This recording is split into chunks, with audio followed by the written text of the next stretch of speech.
Shalom! Você está no podcast Exegese e Exposição. Exegese on demand para você. Aqui é o Davidson Bignon. Eu sou mestre em Ciências da Religião, professor de Exegese Bíblica no seminário, pastor congregacional e também publisher editorial. Eu ajudo pastores e líderes cristãos a fazer estudos bíblicos na igreja sem ter problemas com interpretações erradas. Então, se você está pensando em compreender a sua Bíblia com segurança, não deixe de assistir a mais episódios como este aqui. Muito bem, então assine o canal, acione o sininho, curta, comente e também compartilhe. Você poderá me dar uma força me ajudando a ampliar o alcance com os estudos bíblicos de qualidade na internet.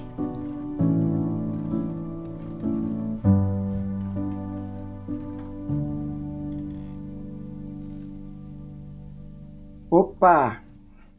Ô, Davidson, seja bem-vindo, meu irmão. Tivemos um probleminha aqui de conexão,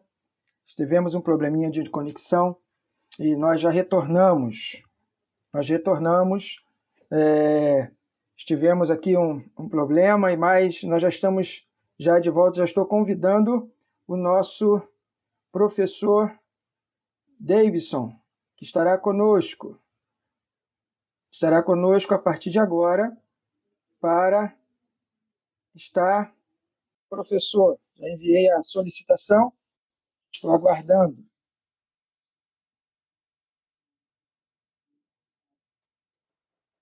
Opa! Calma aí. Como é que você está, rapaz? Tivemos aqui um probleminha de conexão aqui, demorou um pouquinho a entrar. Tô vendo. Mas está tudo bem, graças a Deus. Oi? Depois de muita luta, estamos aí. Rapaz, depois de muita luta. Seja bem-vindo, meus amigos, companheiros. Shalom a todos, isso. Nós aí estaremos aí com o nosso grande mestre, professor, né? Escritor, palestrante e, além do mais, eu vou dizer que é servo do Senhor. Isso aí que é o mais importante. Então, eu quero agradecer desde já o convite e de você aceitar, né, participar conosco. Eu sei que é um tempo precioso e você, como uma pessoa com tantas tarefas a fazer, disponibilizou um tempinho para atender a nossa solicitação de estar conosco. Eu quero falar para cada irmão, cada amigo que acessou essa página. Eu creio que você sairá daqui com o coração totalmente voltado a conhecer mais as Escrituras Sagradas, a ter o conhecimento. E isso é muito importante. E também quero dizer a cada um dos irmãos que estão aí conosco, amigos, se desejarem o conteúdo que vai ser aplicado nesta noite, é só deixar um direct ou lá no meu direct ou no professor Davidson. Seguir a página do professor Davis, que o conteúdo ele já disponibilizou, já está comigo o conteúdo, e eu estive aqui observando, lendo um conteúdo riquíssimo, que dá para nós estarmos extraindo muita coisa para a nossa vida. E eu quero deixar desde já com o nosso professor, que estará falando, estará conversando conosco, estará esclarecendo alguns pontos que fica obscuro dentro das Escrituras, e ele vai abordar com tanta maestria. E eu queria deixar as suas... falar um pouquinho do professor. As considerações iniciais? Isso. Então, para mim é um prazer muito grande estar com vocês aqui, com a audiência do nosso irmão Pastor Paulo. Eu sou Davidson Bignon, sou mestre em Ciências da Religião, sou professor de Hebraico Bíblico e Exegese no Seminário Teológico Congregacional de Niterói. Tenho estudado, né, exegese e a própria Bíblia, né, durante muitos anos, desde a minha conversão. desde meu chamado aos 15 anos de idade. Então, assim, para mim é uma alegria muito grande estar aqui. Eu sou pastor auxiliar da Igreja Congregacional de Niterói Barreto. Sou auxiliar do pastor Hidauro e também sou membro lá nessa igreja. Então, é uma alegria muito grande para mim. Pastor Paulo está aqui, né, também como escritor, publicador de livros, enfim. Estamos aí para Deus nos usar, né? Amém. Amém. Muito bom. Não sei se você lembra desse livro aqui, ó. A minha comédia é uma foto do Bigode Santa. É isso aí. Tem outros livros também, né? Sim, sim. Eu estava até conversando, né, antes de dar da conexão, dar uma paralisada, que o senhor tem um dos últimos que o senhor escreveu foi a Nova Homilética, não foi isso? A Semente é a Palavra, um livro sobre a nova homilética, um Sim, livro de 400 páginas. Você pode adquirir tanto na versão digital quanto na impressa. Lá no meu site, que se eu puder dar aqui, o sim, site www.contextualizar.com.br. Ali você consegue ver os livros físicos e na Amazon também tem muito e-book meu lá. É só digitar meu nome e fazer a busca lá. Opa!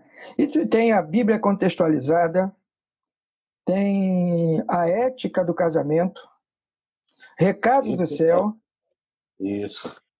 não é isso? E voltando para a Bíblia. Então, são vários livros que você pode adquirir, que você pode ter acesso. Isso. Alguns deles até são cursos também. Por Sim, exemplo, lá no meu site, contextualizar.com.br, você consegue baixar de graça o livro Voltando para a Bíblia e Recados do Céu na versão PDF. Você baixa de graça lá. Tem muito livro sim, de graça que pode baixar lá, livro digital, claro, né? sim, sim, E esse meu livro de homilética, ele virou curso. sim, Ele se tornou um curso em que eu faço o resumo de todo o conteúdo do livro. E esse curso é gratuito. Entende? É gratuito. Depois eu vou mandar aqui para o Pastor Paulo os sim, links de tudo que você pode aproveitar de material gratuito e também de material pago também, que são bem menos, né? E tem outro curso gratuito também, que é totalmente baseado no livro Voltando para a Bíblia, sim, sim. que é também um curso sobre interpretação da Bíblia, de modo muito simples e prático, e é de graça, tanto o e-book quanto o curso também é gratuito, você vai aprender muita coisa ali. Opa, isso é ótimo. Ótimo para quem os ouvintes que estão participando conosco, já sabendo que nós temos essa possibilidade e esse acesso gratuito para ter conhecimento. É tudo isso gratuito, irmãos. Olha, mãos à Isso aí. obra e vamos ao conhecimento. Mas o que nos traz aqui hoje é sobre falarmos um pouco da importância das línguas originais para o estudo da Bíblia. E a partir de agora, eu quero deixar com o nosso professor Davidson, que estará abordando com maestria esse tema que é muito importante e relevante para o nosso dia. Que hoje nós temos visto que tem faltado estudos do contexto, tanto cultural, quanto na sua contextualização. Quando nós não conhecemos a língua original, nós deixamos algo nesse curso, uma margem muito grande de espaço para que nós não pudéssemos entender esse procedimento daquilo que aconteceu há mais de 2000 anos atrás, do Antigo Testamento para o Novo, e nós não conseguimos fazer esse link entre o Antigo com o Novo. E nessa hora eu quero deixar com o nosso professor Davidson. Fique à vontade, querido. Bem, obrigado, meu querido. Mais uma vez, shalom a todos. Uma saudação em hebraico, né? Shalom vrahot lekulam, né? Que é shalom vrahot, é paz e bênçãos, lekulam a todos. né? Que Deus nos abençoe e nos ajude, né? Para compreendermos um pouco mais a sua palavra. Eu gostaria de ler alguns versículos, inicialmente com os irmãos, aqueles que estão assistindo agora ao vivo, né? O primeiro está em Atos, capítulo 8, versículo 30, tá bom? Esse versículo também já estão ali nesse material em PDF, que será disponibilizado para os irmãos, né? Atos 8, versículo 30, na parte final, diz: Entendes tu o que lês? E essa é uma pergunta importante, porque muitas vezes a gente quer ler a Bíblia, mas não consegue entender a Bíblia, né? E esse é o foco da nossa palestra de agora, né? É estarmos tendo instrumentalizações para que a gente possa, então, compreender um pouco mais a Bíblia. O outro versículo está em Mateus, capítulo 22, no versículo 29, que diz: Errais, não conhecendo as Escrituras, nem o poder de Deus. Né? Então, conhecer as Escrituras é o conhecimento de estudar mesmo, né? O conhecimento tanto intelectivo, intelectual, quanto o conhecimento de praticar também, de colocar em prática. E também a gente erra quando não conhece o poder de Deus, ou seja, as experiências práticas de vida que Deus nos dá na vida espiritual. Então, tanto erra quem foca apenas na experiência, quanto também erra quem foca apenas no estudo teórico da Bíblia. Tem que ser uma conjunção, uma perfeita conjunção entre a experiência prática e o conhecimento bíblico teórico. Tá? Isso é muito importante. Um terceiro texto que eu quero ler com vocês é 2 Timóteo, capítulo 2, versículo 15. 2 Timóteo 2,15, que é um texto que você conhece bem, você que faz parte da União de Homens, né? É verdade. Procura apresentar-te a Deus aprovado, como obreiro que não tem de que se vergonhar, que maneja bem a palavra da verdade, né? E na apostila que você vai receber, está ali grifado essa expressão manejar bem. Porque na língua grega, no original, na língua original grega, o que está literalmente escrito ali é cortar bem a palavra da verdade. É como se tivesse uma faca e tem que fatiar uma carne, por exemplo, né? Então, quando você faz um corte perfeito, você está, então, garantindo o sabor daquela carne que você cortou, né? Nesse caso aqui, manejar bem é cortar bem a palavra, é saber usar a palavra, tá bom? É muito importante, então, a gente perceber isso. Eu estou vendo aqui que o João Lopes da Silva entrou, é um ex-colega meu do seminário, um Que grande benção. amigo. Seja bem-vindo, João. Tá bom? Deus te abençoe. Muito bem. Então, vamos falar um pouco agora sobre os idiomas originais da Bíblia, porque às vezes a gente tem aquela noção errada de que a Bíblia já veio pronta em língua portuguesa para a gente. Né? Sim.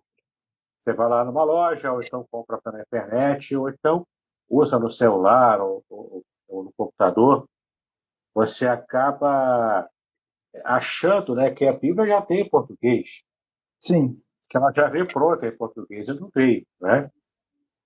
Teve todo um processo de formação da palavra de Deus e aceitação das pessoas.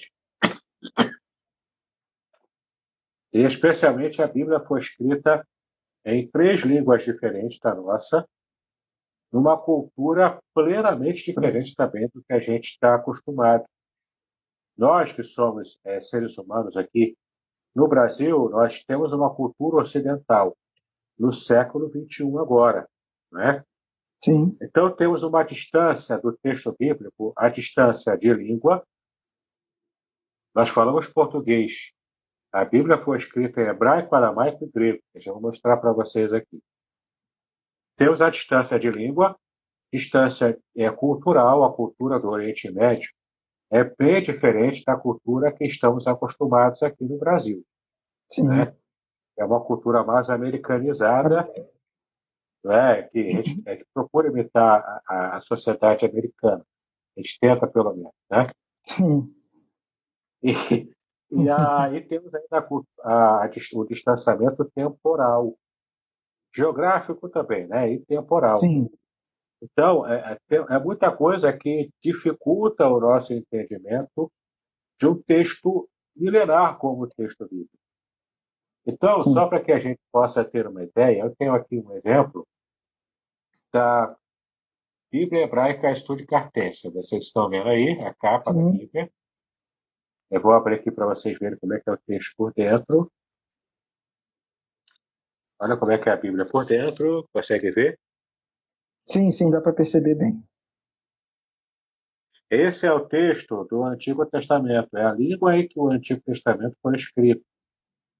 É essa língua que eu ensino os meus alunos lá no seminário. Chama-se hebraico, né? O Antigo Testamento ele foi escrito em hebraico e aramaico, tá? Sim.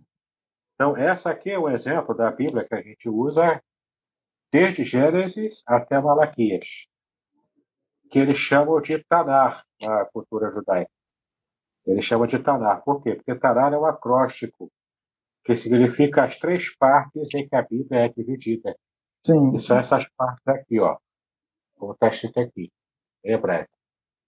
Torá, Neviim, É, e no final, Ketuvim. Então, Torá, né? Vem o Tá. Neviim, que são os profetas. Torá é o Pentateuco, tá? Neviim são os profetas, tanto anteriores quanto posteriores ao cativeiro babilônico. E, por fim, Ketuvim, que são os escritos. Aqui entra Salmos, Provérbios, entra todo o restante que não se encaixa na categoria de profeta ou Pentateuco, né? Então, a primeira parte é a Torá, Pentateuco, é o Tá. A segunda parte é Neviim, que são os profetas, que é o Na, né, desse acróstico. E, por fim, Ketuvim, que são os escritos, que é o Khan, né, do final, Tanakh, entendeu? Por isso que chama de Tanakh, é todo o Antigo Testamento em hebraico, nessa língua que eu estou mostrando aqui para vocês, né? Então, além da gente estudar a língua em si, para poder fazer a leitura e tudo mais, ela sim. tem algumas características. Ela é escrita do lado direito para o esquerdo e ela é aberta ao contrário, né? Por causa da característica da língua semítica, Sim. que é a língua judaica, né? A língua hebraica. É uma das Mas, línguas semíticas, Davidson, que são próximas do árabe e por aí vai. Oi? é isso que eu ia perguntar a você. Nesse período, nessa transição dos hebreus, ali no Pentateuco, há essa língua semítica, não é isso? Semítica? Não é A isso que é semítica, esse... a língua semítica é uma família, porque toda língua está dentro de uma família, né? Sim, É a sim, família indo-europeia, da onde veio a nossa, que veio do grego, latim e português, sim, que é uma língua neolatina, né? sim. Mas tem um tronco de famílias de línguas semíticas. Aí a Hum, maioria delas já morreu, né? Mas o aramaico sim, só é falado hoje numa pequena região lá na Síria. sim, Ainda é falado aramaico. Mas o hebraico é falado hoje em Israel, especialmente em Israel. O árabe também é uma outra língua semítica, é falada em regiões, né, da Arábia e de cultura árabe também, lá também na própria Jerusalém, Israel, enfim, né? sim, Então são troncos de família. O árabe é muito parecido com o hebraico na sua pronúncia, na escrita não tanto, sim, mas na pronúncia é. na- E o aramaico então é mais parecido até do que o próprio árabe. sim, E a sim, cultura árabe é muito próxima da cultura judaica, o sim, modo de pensar deles, entendeu? Bom, eu tenho entendi. aqui um dicionário, um exemplo só, né? Tem vários Sim, dicionários hebraico-português. Esse aqui é apenas um, de hebraico bíblico, porque a língua sim, bíblica ela é antiga, né? Portanto, ela é considerado um hebraico arcaico. O hebraico falado hoje é o hebraico moderno, né? Certo. Tem palavras que não existiam na Bíblia, como telefone, carro, avião, não tinha nada na Bíblia, computador, né? Celular, mas o hebraico moderno tem. Por exemplo, sabe como é que é café em hebraico? Ih, não, esse eu Ah, não sei.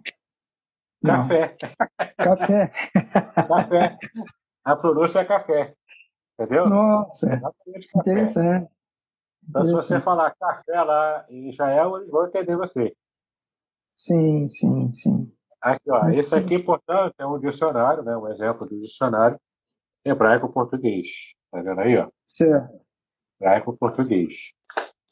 Você acha a palavra em hebraico e acha a tradução em português. Essa aqui é a primeira tradução da Bíblia que foi feita. Ah, Septuaginta. A Septuaginta. É o Antigo Testamento inteiro, que foi escrito originalmente em hebraico-aramaico, foi traduzida primeiramente para o grego. Isso Sim, antes de Cristo, no final daquele período intertestamentário, né? intertestamentário. Entre esses dois testamentos foi produzida em língua grega, por causa do helenismo, né? Depois da conquista Sim, da Grécia, na Antiguidade. 72 sábios judeus trabalharam na tradução para o grego do Antigo Testamento hebraico e aramaico. Então, é a primeira tradução da Bíblia que você tem história. A Septuaginta foi usada por Jesus, foi usada pelos apóstolos, sim, e a maior parte das citações da Bíblia, do Antigo Testamento, no Novo Testamento, foram feitas a partir da Septuaginta. Entendeu? sim, sim, sim. Bom, essa aqui é um exemplo do Novo Testamento grego. É apenas uma edição, né? Tem várias edições. Essa aqui é Sim, sim. menorzinha. É menorzinha que eu achei que é mais fácil de mostrar aqui. Vou mostrar para vocês a língua grega, a língua em que Certo. foi escrito o Novo Testamento. Estão conseguindo ver aí? Sim, sim. Tá dando para ver. O Novo Testamento foi escrito em grego, que aí já é mais próximo do que a gente está acostumado, porque a nossa língua portuguesa veio em parte do grego, não é? Sim, sim, tem Então, algumas semelhanças. Deus escolheu para registrar o Antigo Testamento a língua hebraica. E para registrar o Novo Testamento, ele escolheu a língua grega, especialmente esse grego do Novo Testamento, que é o grego koiné. O grego koiné é diferente do grego clássico ou grego ático, tá? Porque o grego clássico, onde foi escrita a Ilíada, a Odisseia, né? Os textos clássicos da cultura grega, Sim, sim. é muito rebuscado.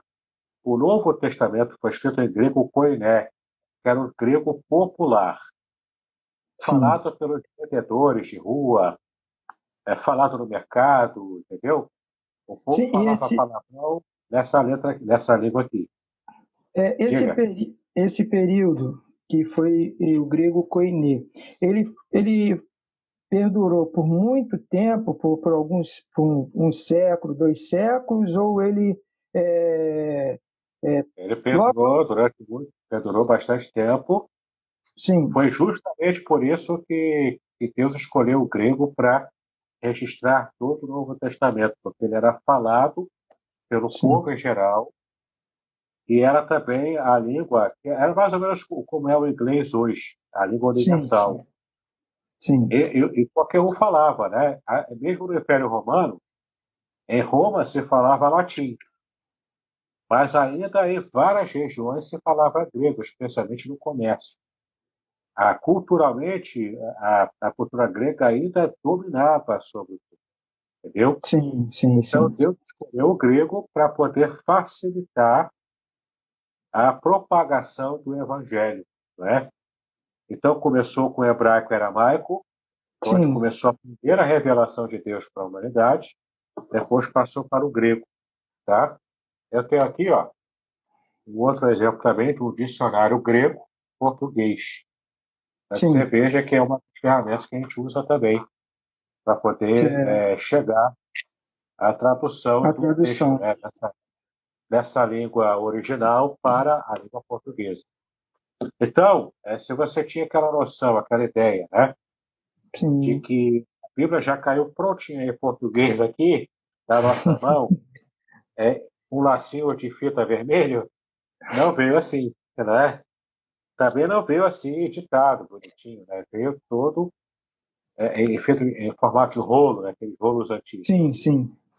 Essa é a segunda tradução da Bíblia clássica, que é a tradução da Bíblia Sagrada Vulgata, Vulgata Latina. Tanto o Antigo Testamento quanto o Novo, inclusive os livros chamados apócrifos, os apócrifos do Antigo Testamento, né? Foi Sim. tudo escrito assim, ó, em língua latina, Latina. em latim, tá bom? Sim, sim. É uma versão clássica e muito importante também para quem trabalha com interpretação da Bíblia e exegese. E, por fim, o último material que eu quero mostrar para vocês, antes de continuar com o nosso Sim. conteúdo, é esse aqui, ó. Essa é uma versão facsímile que eu tenho da primeira edição do Novo Testamento, traduzido por João Ferreira de Almeida. Nossa. É o facsímile, tá vendo? É Facsímile. só o Novo Uhum. Testamento. Foi Nossa. impresso na Bavária. O ano foi 1693. Eita. Entendeu? Maravilhoso Aí conteúdo. tem uma curiosidade aqui que eu quero mostrar para vocês. Sim. Em Mateus, deixa eu ver aqui, pode cuidar para não escandalizar, tá bom? E aí, por que eu quero mostrar isso? Para vocês saberem a importância da gente estar sempre atualizando a linguagem da Bíblia. Sim, Por sim. isso, agora você vai entender que a Bíblia veio do hebraico, aramaico e grego, as três línguas que a Bíblia foi escrita originalmente. E mesmo na primeira edição da Bíblia em português, Sim. português lusitano de Portugal, feito pelo padre João Ferreira de Almeida, né? Olha como é que ele traduziu Mateus 1,18, né? Esse é o exemplo que eu dou para os meus alunos lá no seminário, né? Sim. Mateus 18, na sua Bíblia, está escrito de um jeito diferente do qual eu vou mostrar aqui. Ó. Vou primeiro mostrar aqui a página para depois eu ler para você. Olha como é que é a linguagem da primeira edição do Novo Testamento em língua portuguesa. Nossa. Tá? Eu falei Bavária, mas não é, Batávia. Como está aqui no frontispício do livro, né? Sim, sim. Tá vendo aqui? Olha que interessante. Agora eu vou ler para vocês o versículo 18. Deixa eu ver se eu consigo localizar aqui para vocês. Ó. O versículo 18 está aqui, ó. Onde está o meu dedo? Versículo 18. Nossa. Onde está aqui o meu dedo? E eu vou Sim, sim. explicar para vocês o porquê que eu estou chamando a atenção para esse versículo. Tá? Aí Agora, deve olha ter que alguma curiosidade. Tem alguma curiosidade aí que. uma curiosidade que você vai ter Sim, cuidado. Tá? Vai te sim, sim. escandalizar. Cuidado aí, o pessoal aí. Olha como está aqui o versículo 18. E o nascimento de Jesus Cristo foi assim. Estou lendo como está aqui escrito, tá? Foi Sim, assim. sim. Que, estando Maria, sua mãe, desposada com José, antes que se ajuntassem, foi achada prenhe do Espírito Santo. Prenhe. Eita, Vou mostrar prêmio. aqui. Prenhe, cadê? 18. Está aqui no meu dedo. Palavra prenhe. Nossa. Está vendo aí? Sim. Foi achada prenhe do Espírito Santo. Escandaliza uma tradução dessa. Escandaliza. Por quê? Mas na Uhum. época de João Ferreira de Almeida, 1693, não era escândalo. Sim, sim. E foi publicado na Batávia, mas era usado em Portugal e também veio aqui para o Brasil, né? Porque a primeira Sim. edição do Novo Testamento é a língua portuguesa. Entenda, se eu disser hoje que uma mulher está prenha de uma criança, eu vou ser preso, Sim. entendeu? eu seria preso, porque isso não é politicamente correto hoje. E causaria um escândalo. Se eu falasse no púlpito, então, o povo ia caçar o meu mandato, ia me mandar para a prisão, né? Agora, na época de João Ferreira de Almeida, era essa a linguagem comum. Era Hoje natural. você só usa. É natural. Hoje você só usa o verbo prenha, né? Você só usa o Sim, adjetivo, aliás, o adjetivo prenha, para se referir no máximo a animais. E com essa onda aí de preservar os animais, daqui a pouco até vai ser proibido falar que a fêmea de algum bicho está prenha, né? ah, é verdade. Isso aí não tem. É. Não, não apenas João Ferreira de Almeida traduziu esse Sim, adjetivo como prenha, né? Para a mulher, quanto para a mãe do Senhor Jesus. Veja o distanciamento sim, cultural, né? E isso dentro da própria língua portuguesa. Você imagina a dificuldade de quem vai pegar o hebraico, aramaico e grego, que são línguas antiquíssimas, e puxar para cá um distanciamento de língua, de geografia, de cultura e de tempo, né? sim, Então, sim. acho que já deu para perceber a dificuldade que é para poder entender e compreender a Bíblia. Por isso que alguns têm tanta dificuldade para a leitura e compreensão da Bíblia, né? Então é Sim, sim. importante que aquele que tem condições intelectuais, de tempo, de dinheiro também, porque tem que investir dinheiro Sei, comprando sei. livro, né? Se tem condição, estude as línguas originais. Se não tem condição, procure boas versões, no plural, em português. Tá? Claro, as versões de Almeida, tanto a corrigida quanto a atualizada. Tem também as versões, a versão NVI, que é ótima, que Sim, é o mais sim. fácil, que é muito bem feitinha, que é a NVT também. NVT, Não né? é? São versões realmente que vale a pena você conhecer. E mesmo A as King versões James. católicas. A King James atualizada, ela é muito distante do que seria uma versão mais literal da Bíblia, né? Ela é Sim, uma, sim, ela sim. é uma tradução de equivalência dinâmica. Como a Sim. tradução da linguagem de hoje e a Bíblia Viva também, né? E a própria NVT, que eu também citei aqui. O que são traduções de equivalência dinâmica? Elas não traduzem a palavra, elas traduzem a ideia. A ideia. Já a tradução de equivalência formal, que é o caso da corrigida, atualizada, e a King James 1611, Sim. publicado pela PV Books em português, elas são de equivalência formal, ou seja, elas vão traduzir palavra por palavra.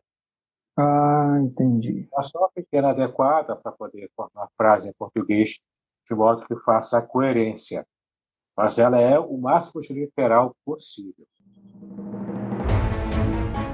Podcast Exegese e Exposição. Exegese on demand para você.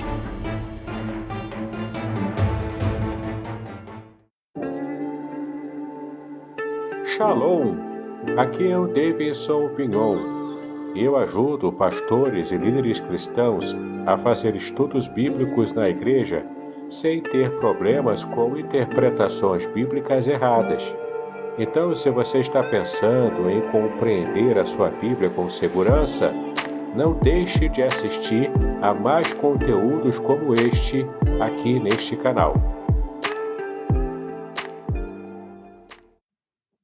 Mas se Sim, você sim. quiser uma tradução totalmente literal, como está exatamente no texto original, você vai ter que buscar uma tradução interlinear. Sim. É, é, de- Eu tenho até um interlinear que é muito bom, que não sei se os irmãos, os amigos também vão estar, que é esse aqui. Esse é o melhor do grego português, é o melhor. Esse aqui. Esse aqui Eu é que eu tenho ele na uso, versão atual. é atual, né? Eu utilizo ele, que é um muito Para o pessoal ver a interessante. página, abre aí a página. Para o pessoal Ele é ver. assim, ó, dessa forma. Tá vendo? Exatamente. Entendeu? Tá dando para No visualizar? caso aí é o texto grego em Grego, cima e embaixo isso, a tradução a literal, tradução palavra literal. por palavra. Sim, Isso aí. palavra por palavra. Ele é Também literal. também foi lançado recentemente pela Sociedade Bíblica do Brasil a coleção de o Antigo Testamento interlinear como esse, só que é Sim, hebraico-português, né? Então, tem muito material hoje que dá para usar e dá para conhecer para quem quiser de fato estudar, né? sim. Então, o que O você está falando aqui? Oi, fala. É porque o interessante em que o estudar as línguas originais, porque nós não nos pegamos de surpresa na hora das traduções. Você conhecendo as verbalizações, né, as declinações, isso se torna um material mais fácil para você fazer a tradução literal, não é isso? Exato.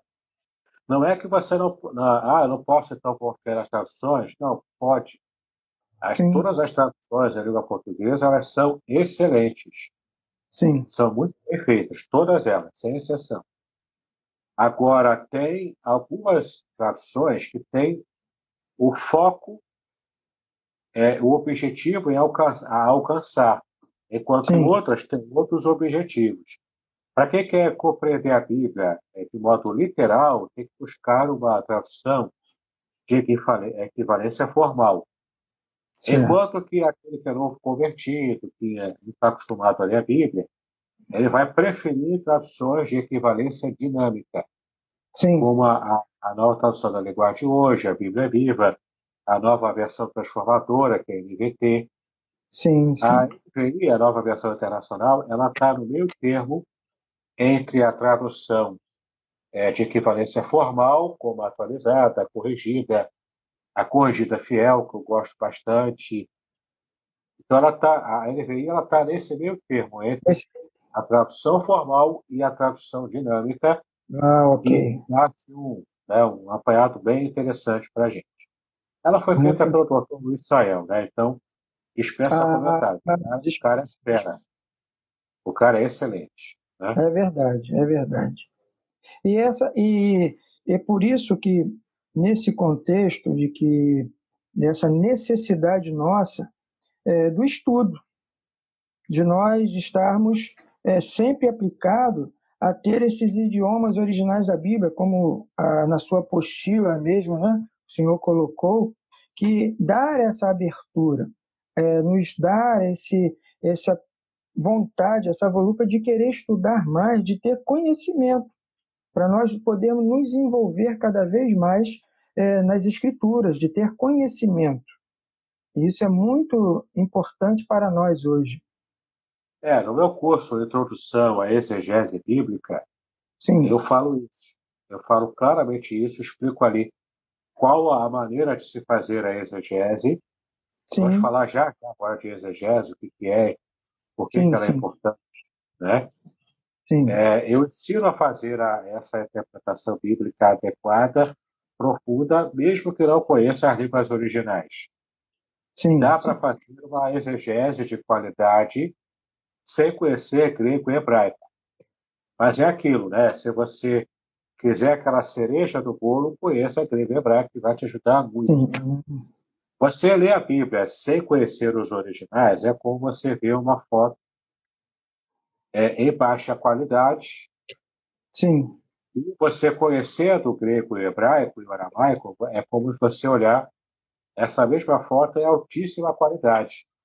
Você percebe os contornos, você percebe a clareza do que está na imagem, enquanto sim, que numa imagem desfocada, você consegue entender o que está ali, mas você não consegue ver detalhes.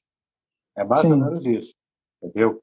Eu tenho inúmeros exemplos aqui, eu poderia dar tanto no grego quanto no hebraico, para mostrar para a gente o quanto faz toda a diferença você conhecer línguas originais. Então, se você quiser ter esses exemplos, lá no meu canal do YouTube, se você quiser assinar e clicar no sininho para receber sim, notificações, eu tenho farto material em formato podcast, em formato estudo bíblico, vídeo, pregação, tem tudo lá de muitos exemplos de como faz toda a diferença você conhecer as línguas originais quando possível.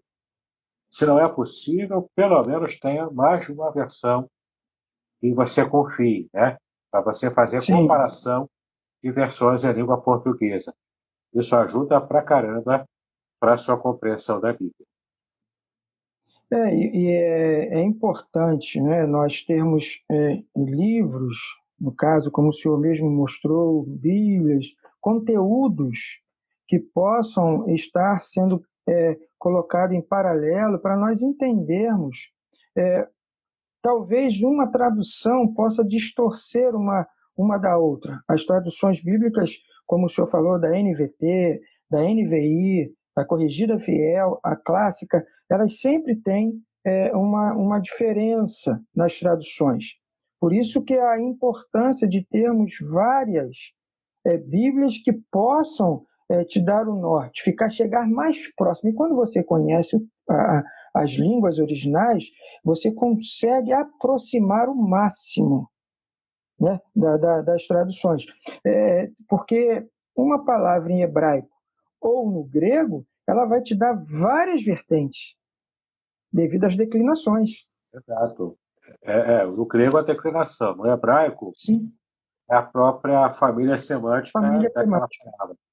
Por exemplo, a palavra no hebraico, que ela é a mais eclética nas traduções, é a palavra nefesh. Sim. Nefesh, ela pode ser traduzida, dependendo do contexto, como alma, vida de um modo geral, pessoas, uma pessoa, entendeu? Ela pode ser traduzida até como garganta, nossa garganta. É verdade. Às vezes o contexto ela também permite que seja traduzido como espírito também. Sim, sim. Inspiração, fôlego de vida, embora tenha a palavra neshama em hebraico, que é propriamente fôlego de vida, né? Mas a palavra nefesh, que em grego é psihe, né? Eu estou focando em hebraico porque é a matéria que eu dou aula no seminário, né? Eu conheço um pouco mais. Então, ela é a mais abrangente da tradução. Então, o tradutor ele precisa fazer uma escolha. Ele pode colocar uma tradução para o português várias opções para todas as palavras que aparecem, não dá. Ele tem que escolher uma. Sim. Como é que ele vai escolher? É o contexto. O contexto vai dar o tom da palavra que ele vai escolher para fazer sentido naquela frase que ele está traduzindo do hebraico, aramaico, grego para a língua portuguesa. Correto. Agora, eu queria, nessa parte da exegese, entrar nessa parte, porque tem muitos amigos, colegas, que eles têm uma certa dificuldade de separar da exegese e da exegese. Perfeito. Tem essa diferença. Tem uma diferença, sim. Uma diferença muito grande. Totalmente. Totalmente, porque se nós perdermos isso, vai criar um problema incrível. E eu queria que o senhor explicasse essa diferença. Vamos lá. O que significa exegese, né? Para começo de conversa. Sim. A palavra exegese, em português, ela veio do termo grego exegestai. Exegestai, como o próprio prefixo grego já demonstra, ex é fora, colocar para fora. Sim. Então, exegestai é você trazer para fora o que o texto bíblico traz. Sim. Já o contrário da exegese, com X, né? Exegese com X. Sim. O contrário da exegese é a exegese, E-I-S-E. Exegese, que é levar para dentro do texto o que o texto não traz. Infelizmente, essa é a prática errada que a maioria dos pregadores, aqueles que tentam dar um estudo bíblico na igreja, Sim. eles acabam praticando sem nem perceber que estão praticando. Eles estão levando para o texto algo que o texto não quer dizer. Sim, Por exemplo, na década de 90, existiu uma cultura muito comum nas igrejas de origem pentecostal de pegar aquele texto bíblico que diz que a mulher não use a roupa do homem. sim. Então, pega aquele texto lá da lei, lá do Pentateuco, que tinha um contexto específico para Israel na época de Moisés, É, entendeu? Aí pega aquele versículo isolado e faz o transporte direto para a nossa geração hoje. sim. Então, na década de 90, chegaram à seguinte conclusão: como a mulher não pode usar roupa de homem, então é proibido para a mulher usar calça comprida, entendeu? Entendi. Hoje, pelo século XXI, praticamente isso já caiu por terra, essa interpretação. Há Né? muito tempo. Mulherada usa calça comprida na igreja tranquilo, desde que seja com decência, não há erro nisso, não há pecado. Mas você veja como é uma interpretação errada por desconhecimento, Sim, por não levar a sério tanto as línguas originais quanto a cultura. A gente perde muito quando vai ler a Bíblia, a gente perde muito por causa do distanciamento geográfico, histórico e cultural da época sim, bíblica sim. para a nossa hoje. Então, qual é o trabalho da exegese? A exegese correta, certa, é você tentar se distanciar da nossa cultura hoje e tirar os óculos, né, do século Sim, sim. XXI e no Brasil, deixar de lado esses óculos por um tempo e enxergar o texto bíblico na cultura em que ele foi produzido, Sim. entendeu? E, Dentro da e, cultura que ele foi produzido. e dentro do contexto cultural deles, não é isso? Contexto cultural, contexto literário, o próprio Sim, texto bíblico, né? sim, Por exemplo, tem uma tendência hoje na nova hermenêutica, que é sim. uma nova tendência de interpretação bíblica, que ela é, na minha opinião, muito equivocada. Que é o seguinte: é você levar para o texto bíblico os valores atuais. Então, alguém que quer ler a Bíblia fazendo uma leitura feminista Sim, vai pegar versículos isolados, vai mutilar completamente o sentido original que o texto pretendia, que o autor do texto bíblico pretendia, vai quebrando, vai cortando, mutilando, para enxergar e encaixar ali o feminismo. sim, Alguém sim. que quer fazer uma leitura que esteja dando vazão, por exemplo, à ideologia LGBT. Mas então, o povo quer enxergar isso lá para poder dizer que a Bíblia, olha, a Bíblia não proíbe os atos da homossexualidade. Então, ele vai para o texto levando os valores da Sim, atualidade. Só que a Bíblia não tinha esses valores na época. Isso é anacronismo. É você forçar um valor do século XXI na época né? antes de Cristo, na época de 3.000, 4.000 anos antes de Cristo. Sim, sim, Entendeu? Isso não é sim, fazer exegese. Isso é fazer o errado, o contrário, que é a exegese.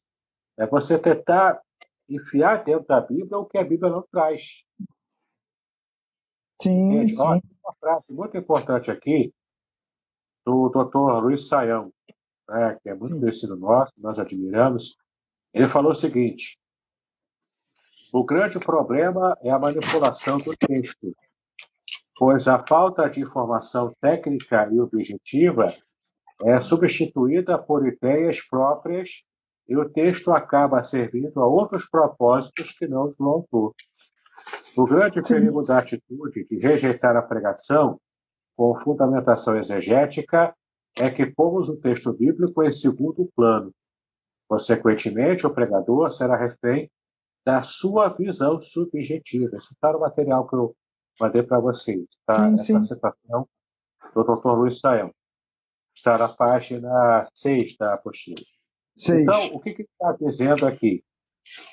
O pregador que não tem uma preocupação em estudar a Bíblia de modo adequado, exegeticamente fiel, esse pregador corre o risco de falar um monte de bobagens antibíblicas. E, aliás, é assim que surgem as heresias. Sim. Elas surgem assim. O cara lê a Bíblia, lê de modo errado, não quer aplicar a exegese adequada, fala um monte de besteira no público e leva o pessoal para o erro. Como o pregador famoso lá na internet, lá na África, ele é um apóstolo. Sim. Ele fala umas palavras de ordem no microfone lá e manda o pessoal tudo correr lá para fora para comer capim. E o povo foi para lá comer capim, literalmente. Porque o apóstolo mudou. Sim, sim. Interpreta errado aquele texto que diz que o líder ele tem que ser respeitado e tal, né? Sim, então, interpretando, levando as últimas consequências. E está levando ocasionando erro. Então, para evitar manipulações desse tipo, tem que conhecer a Bíblia. Se o povo não conhecer a Bíblia, o povo está suscetível a isso. E tem muitos, né, Davidson, que estão sendo levados por esse não conhecer profundamente a palavra. E qualquer coisa que é lançada, as pessoas absorvem. Exato. Absorvem muita coisa que o texto não está refletindo. O texto não está falando. Olha uma outra frase do Sayão, na página 7 da apostila. Sim. Hoje em dia percebo que há uma abertura geral em quase todas as igrejas para ouvir ideias doutrinárias e teológicas diferentes. O povo quer o diferente pelo diferente. Eu não quero saber se está na Bíblia ou se não está. Até mesmo as editoras evangélicas têm publicado livros das mais variadas correntes teológicas. No final das contas, a abertura é tão grande que há pouco exame e discernimento do que está à disposição, tanto em livro quanto em pregação, em palestra. Sim. O povo acaba abrindo, cara. E o povo engole tudo. É como se nós temos que ser como o povo bereano. O que está falando lá, nós temos que estar aqui se está sendo condizente com as escrituras, daquilo que está sendo falado. E nós agora, eu vou falar uma coisa que vai cair o teu cabelo, cara. Você vai ficar com menos cabelo que você já tem. Pode falar. Esse texto do povo bereano está em Atos capítulo 11. Sim. Você lendo o contexto, você vê que os bereanos não eram cristãos. Não eram. Eram judeus. Sim, sim. Judeus que estavam recebendo a pregação de Paulo e estavam em vias de conversão, mas eram judeus. E esses judeus bereanos, eles foram elogiados por Paulo. Sim. Não é interessante? É muito interessante isso. A gente acha que é cristão, mas não era. Estavam em via de ser cristão ainda. Sim, porque o que acontece? Mas eles estavam acompanhando aquilo que Paulo estava dizendo, se aquilo estava dentro do contexto. Exato. Não é isso? O que falta hoje para nós é esse discernimento que eles têm. Por isso que eles servem de exemplo. Eu dentro do contexto, por quê? Quando nós lançamos qualquer pérola, vamos dizer que qualquer pérola que solta lá em cima no púlpito, e a pessoa que não conhece, ela vai absorver. Talvez está saindo coisas totalmente torpes, erradas. Eu vou falar uma coisa aqui. Sim. Que vai me causar estranheza. Mais uma vez, eu fiz um teste numa igreja que eu estava atuando lá. Sim. Eu era responsável. Eu fiz um teste uma vez. Eu combinei com um amigo meu, que eu não vou dizer o nome dele, para não criar escândalo, mas ele na época era seminarista ainda, já na fase final do seminário. Eu combinei, foi de propósito isso, foi um teste que eu fiz para a minha igreja. Eu combinei com ele, você fala um monte de bobagem lá, de propósito, mas fala essas bobagens do estilo bem animado, bem paciente, tal. Vamos ver se o povo vai engolir a bobagem que você vai falar. Meu Deus. Ele fez. Porque eu combinei com ele, ele fez. Eu pedi para ele fazer. Ele Sim, levou a Bíblia da tradução do Novo Mundo, a Testemunho de Jeová, um versículo de propósito, que era um versículo adulterado, que era sim, Hebreus 1:6. Na nossa Bíblia diz, né, nas Bíblias evangélicas, né, que com respeito ao Filho, que todos os anjos de Deus o adorem. sim, Hebreus 1:6. Na Bíblia do Testemunho de Jeová estava traduzido assim, que todos os anjos de Deus lhe prestam homenagem. sim. Prestar homenagem e não adorar, que é bem diferente, né, do que adorar. Bem menos impactante, né? Prestar homenagem eu presto para você Sim, quando faz sim, aniversário. Essa cabeça brilhante aí, né? Eu presto homenagem para o seu brilhantismo. Agora, adorar é só para quem é Deus, sim, entendeu? Adoração genuína é só para quem é Deus. Ele então foi lá, aí leu o texto errado de propósito e começou a fazer as papagaiadas lá. 99% da igreja seguiu o cara porque ele fez uma performance papagaiada e o meu, povo entendeu que era a bênção de Deus, entendeu? sim, E engoliu o erro de propósito por causa das bobagens que ele falou lá, da performance que ele sim, fez. sim, sim, Aí, quando ele percebeu que chegou no nível que ele queria, que era o que eu combinei com ele parou, ficou sério, leu sim, de novo o versículo, sério, comparando com a Bíblia nossa. me, Prestar homenagem e adorar. Tem diferença, irmãos? Tem. O que é uma coisa, o que é outra? Ele explicou. Mandou fechar a Bíblia e agora abriu o texto correto. Era o texto da pregação. Ele pregou sobre autenticidade necessidade. espiritual. Hum, uhum. Foi uma lapada Mas, que ele deu na igreja. sim, Eu fiz o meu teste e vi que, por mais que eu me esforçasse por 5, 10 anos para sim, ensinar o correto, alguém, numa única noite, fazendo papagaiada, consegue levar o pessoal embora. tudo. Começa, porque Consegue levar. Quero distorce dizer que todo. errou apenas uma senhora, hoje falecida, que Sim, achou estranho desde o começo e ficou na dela. agora Mas fora ela, quase todo mundo todo, foi na dele, foi na meu, onda. meu Entendeu? Deus. É falta o quê? De conhecimento. Falta Falta de conhecimento bíblico. conhecimento bíblico. Quando nós não conhecemos, criamos essa lacuna. E tudo que vier do púlpito vai atingir demasiadamente o público, aquele que você está ensinando dia a dia. Não é? Tá Mas qual é o ali. objetivo da exegese? Como a gente está falando, para a gente tentar daqui a pouco chegar no final por causa do nosso horário. Né? Já foi. É. Qual é o objetivo da exegese?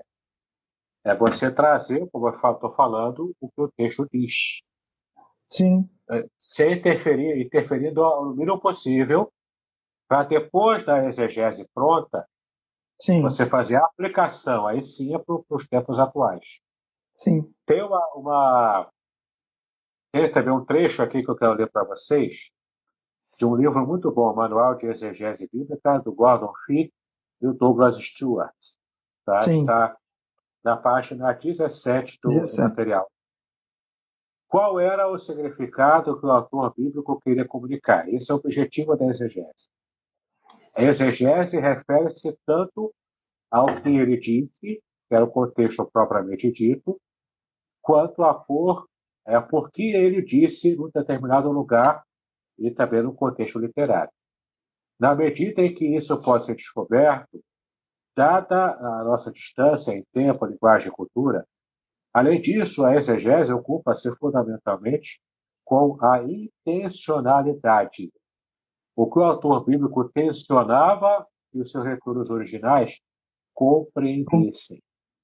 Então, o exegeta ele precisa compreender primeiro o que o autor original quis dizer para o seu público original, Sim, para só depois de entender bem ali, faz a ponte interligando o princípio bíblico que estava lá no passado e fazendo a ponte adaptada para a nossa geração atual.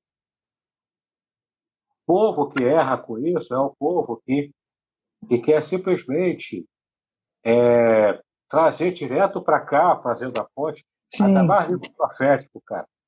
O povo pega Ezequiel, que é um livro difícil de interpretar, Daniel, e quer trazer para cá direto, sem o mínimo de estudo. Vai errar, vai falar bobagem. E o livro Daniel ele é profético. E quando se trata de um livro profético, tem que fazer essa ponte bem ajustada, porque senão nós perdemos o conteúdo daquilo da mensagem realmente que ele está passando para nós. Eu cito aqui no final do material o texto como exemplo de Isaías 7,14. Sim. Que diz assim, está lá na página 20. Portanto, o mesmo Senhor vos dará um sinal. Eis que a virgem conceberá e dará à luz um filho, e chamará o seu nome Emanuel. Por que você tem esse versículo? Porque no original em hebraico não está literalmente virgem. Sim. Não está a palavra, até coloquei aqui, né? Não está a palavra betular. Betular é a palavra virgem em hebraico. Não é essa palavra que aparece em Isaías 7,14 no original. A palavra que aparece é alma. Alma, em hebraico, é jovem, moça. Mas então surge uma questão de discussão entre os judeus e cristãos. Mas o texto em hebraico diz jovem, moça, não diz virgem.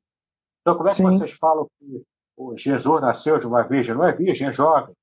Portanto, ela teve relações com José e nasceu Jesus. E o judeu vai até além disso, diz que não foi com José, foi com um soldado romano chamado Pantera, que ela teve uma relação antes de se casar com José. Ela teve uma relação indevida com esse soldado romano, e com o fruto dessa relação nasceu Jesus. E ela era jovem, não virgem, porque ela deixou de ser virgem porque teve essa relação com esse tal soldado romano. Essa é a temática judaica para justificar por que Jesus não é o Messias na visão deles, além de outras coisas que eles também levantam. Sim. Mas quando a gente abre lá em Mateus 1:23, ele traduziu a Pia Septuaginta, ele falou que a virgem conceberá. A palavra virgem que aparece em grego, em Mateus 1:23, é a palavra partenos, que é literalmente virgem. Sim. Não é a palavra jovem, é literalmente virgem. Então, o texto do Novo Testamento, para nós que somos cristãos, serve de parâmetro para definir qual era a ideia original de Isaías, quando escreveu Alma.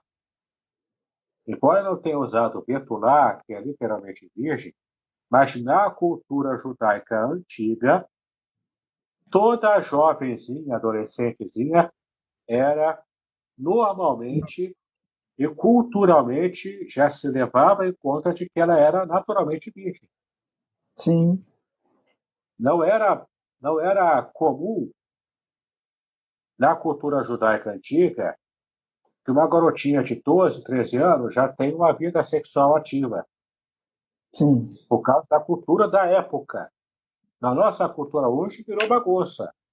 E a de ser a criançada já está se descobrindo aí, cada vez mais cedo.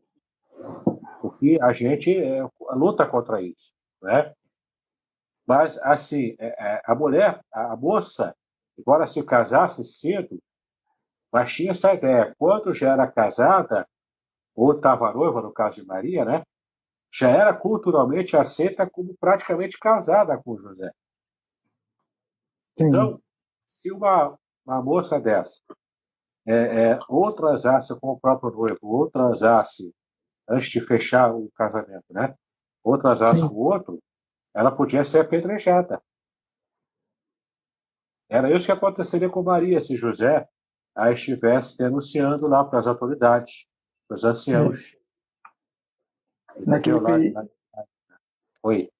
Não, pode falar. Pode terminar. Pode terminar o raciocínio. Era isso que acontece. Por isso que José, sendo justo, não queria infamar Maria, porque ele sabia que se ele levasse à frente o que aparentava ser, ela morreria. Ele estaria dando um juízo de morte contra a sua noiva. Sim, sim. Então ele tentou deixá-la secretamente, mesmo correndo o risco de ser menosprezado na cultura judaica, que era machista. E muita coisa, né? Ele seria tido como... Na nossa cultura hoje, a gente diz que é tudo manso, né? É verdade. Então, ele teria essa fama. Ele teria toda a sua postura completamente jogada na lama. Mas melhor isso do que ser o motivo da morte de Maria. Então ele preservou Maria. Ele preservou Maria. Preservar Maria, ele quis preservar. Porque ele sabia o que aconteceria com ela se ele levasse à frente. É verdade. Então, esse é um exemplo das discussões que existem dentro de quem conhece a língua original. Eu quero dizer a você que nós chegamos ao fim, né? Não é isso? Assim, por isso que eu corri. Chegamos ao fim. Eu quero deixar aqui o meu agradecimento a você por esse momento precioso de esclarecer algumas coisas. Não dá para esclarecer tudo, mas eu quero dizer que podemos marcar uma nova para poder ter mais conteúdo, porque isso é muito bom para o aprendizado daqueles que nos acompanharam até agora. São 10h15 da noite. Queridos irmãos, um grande abraço. Quero desejar aqui tudo de bom para você. As suas considerações finais. É isso aí. Me siga no meu canal do YouTube, é só digitar meu nome. Depois eu mando para o Pastor Paulo os links dos cursos gratuitos, como baixar os e-books de graça. Tem também algum material pago ali. Você gosta de ouvir podcast? Eu tenho também podcast Exegese Exposição, só sobre material desse tipo. E você também pode assinar, caso queira. Tem um clubezinho de assinatura por R$10 por mês só. E você tem acesso a materiais exclusivos, estudos, palestras, tudo exclusivo, só para quem é assinante. Então, nos links que eu vou mandar para o Pastor Paulo, tem tudo explicadinho lá, é só você entrar. Tá ok, meu querido. Um grande abraço. Deus abençoe. Shalom. Manda um abraço para a Márcia. Manda, ela está aqui no prato. Ela vai... Tá? Deus abençoe. Shalom. Um grande abraço. Grande abraço. Na próxima semana, no próximo mês, nós estaremos recebendo um novo convidado especial. Aguarde que nós estaremos repassando para os irmãos através dos folders, das mensagens, e só aguardar. Nos acompanhem, nos sigam, que todo mês nós estaremos com um convidado especial para poder trazer um pouco da sua palavra. Um grande abraço, fique com Deus, Deus abençoe a todos. Shalom. Shalom. Muito bem, agora eu gostaria de ver a sua participação. Entre em contato comigo, compartilhe a sua experiência comigo e quem sabe até se você enviar em formato de áudio, eu possa aproveitar a sua experiência para apresentar no próximo episódio do podcast Exegese e Exposição.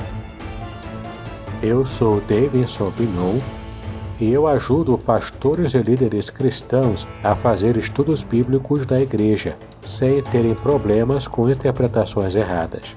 Se você então está pensando em compreender a sua Bíblia com segurança, não deixe de assistir a mais episódios como este aqui. Então, assine o canal, acione o sininho, curta, comente e também compartilhe.